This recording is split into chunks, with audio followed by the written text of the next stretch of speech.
In this video, I will show you how to add multiple languages in your Shopify store. First of all, open Shopify and tap on the settings icon on the left down corner. And now what you need to do is scroll down and click on the languages from here. Click on it on this option, and after that, as you see from here, we have English language, which is set by default by Shopify, and I have Arabic language. I will delete it because I will add another one. Remove from here, tap on remove, and from here after that will show up to you like this. And from here he said adding translations to your store improves cross-border conversion by an average of 13%. It is free and take minutes. And after that, what I'll do, I will click on add language, and this is very great for your store to get more sales. I will click on select, and I will select, for example, Arabic language. And what I will do is I will click on add. And now what you need to do, you need to install this app, which is Shopify Translate and Adapt.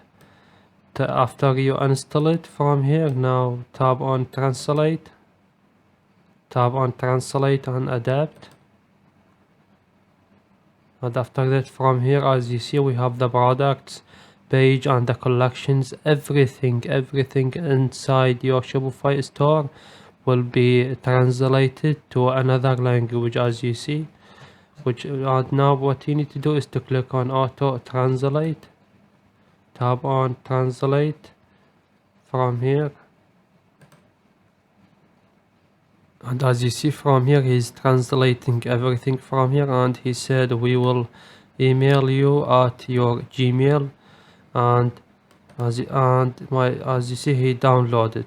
And after he downloaded from here, in order to publish our new language, what we need to do is to get back on the setting. Click on the settings on the left down corner and scroll down and click on the languages. And now click on this little three dots in front of our new language and tap on publish.